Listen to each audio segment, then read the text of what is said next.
The main message is that even in the year of silencing the guns, mediation is an essential process of conflict resolution.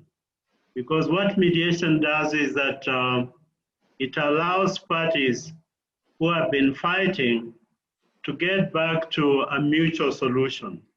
So it's important that conflicts end when they are mediated, because that's when the parties now realize the significance of zero or positive sum solutions.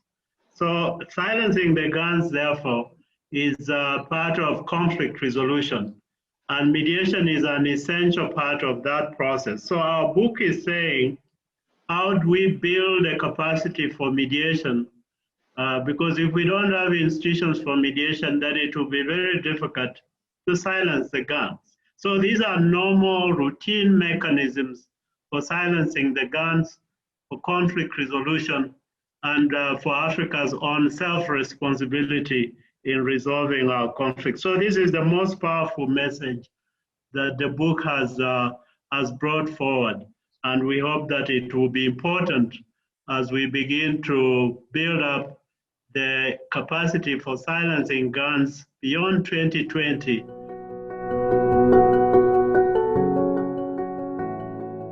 When it comes to conflict mediation in Southern Africa, in fact, conflict mediation across the African continent, there's no one-size-fits-all approach that can be promoted.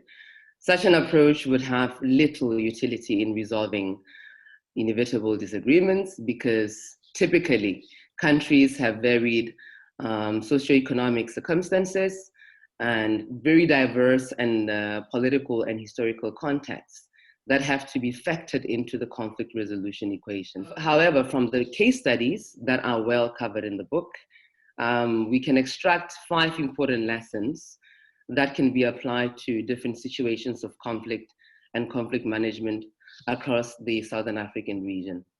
The first lesson is that good and inclusive governance is imperative for the future development and stability of the SADC region.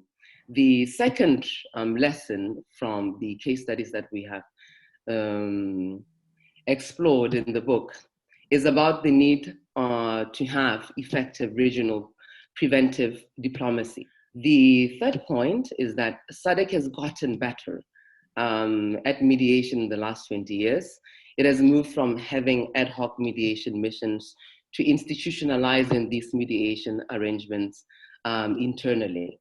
But SADC has struggled to concretize provisions that provide for the inclusion of non-state actors in its peace and security programs, early warning and conflict mediation included. The fourth lesson that we can extract from the cases that we have studied is that we need to pay close attention to what happens after mediation missions are completed. The last point is very, very important, and we actually have a very, very good chapter on this issue, and it involves the need to improve women's participation in peace processes.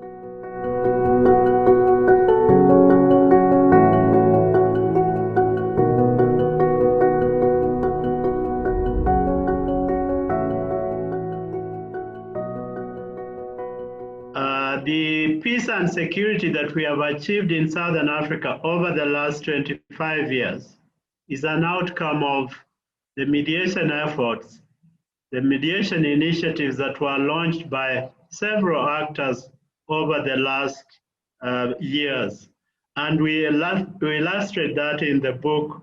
The second point I want to mention is that the new threats that are coming onto the region, particularly the transnational crimes, armed and extremist groups, these are threats that we'll then have to begin to see whether we can, in fact, use the same kinds of instruments and tools that we have used previously to manage these emerging threats. I don't rule out the issue of state actors being important, but I'm saying that as we go forward, as we build the institutions for mediation, We have to give more room to local actors, but we also have to give more room to international actors who can help us resolve the new and emerging threats to security in the region.